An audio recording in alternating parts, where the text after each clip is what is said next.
اعوذ باللہ من الشیطان الرجیم بسم اللہ الرحمن الرحیم۔ محترم ناظرین کرام، السلام علیکم۔ آج کا ہمارا ٹاپک ہے حاملہ خواتین۔ ضرور سنیں، جو ہمارا آج کا ٹاپک ہے بہت ضروری ہے حاملہ خواتین کے لیے۔ سورہ مریم کی فضیلت اور دعا اور قرآن کیا کہتا ہے۔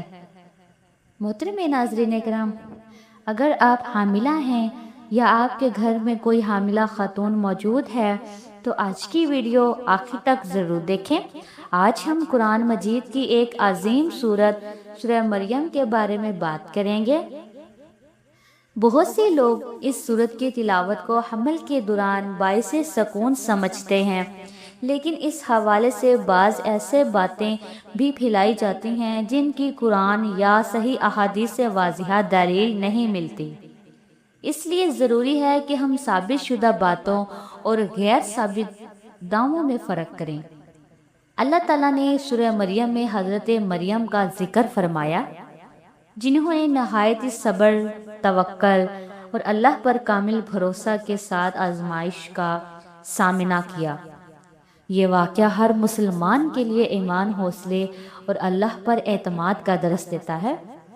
اگر کوئی حاملہ خاتون سورہ مریم کی تلاوت کرتی ہے یا سنتی ہے تو یہ یقیناً ایک نیک عمل ہے، کیونکہ قرآن مجید سراسر ہدایت اور رحمت ہے۔ قرآن کی تلاوت دل کو سکون دیتی ہے اور اللہ کا ذکر انسان کے ایمان کو مضبوط کرتا ہے۔ ماشاءاللہ۔ البتہ یہ بات کہنا کہ صرف سورہ مریم پڑھنے سے لازماً آسان ولادت ہوگی یا ضرور بیٹا پیدا ہوگا، اس کی کوئی صحیح شرعی دلیل موجود نہیں ہے۔ ایسی باتوں کو یقین کے ساتھ بیان کرنا درست نہیں ہے۔ حمل کے دوران سب سے اہم چیز یہ ہے کہ 5 وقت کی نماز کی پابندی کریں، قرآن مجید کی تلاوت کریں، کثرت سے استغفار کریں، اللہ تعالیٰ سے آسان حمل اور آسان ولادت کی دعا مانگیں اور ڈاکٹر کی ہدایات پر بھی عمل کریں، کیونکہ اسلام علاج اختیار کرنے کی بھی تعلیم دیتا ہے۔ محترم ناظرین کرام، اللہ پاک سے آئیے مل کے دعا مانگتے ہیں۔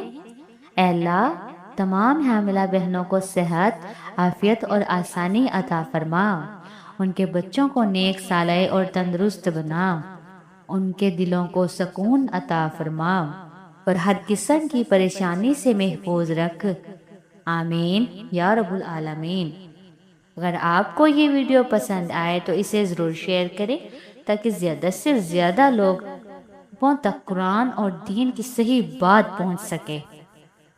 السلام علیکم ورحمۃ اللہ وبرکاتہ۔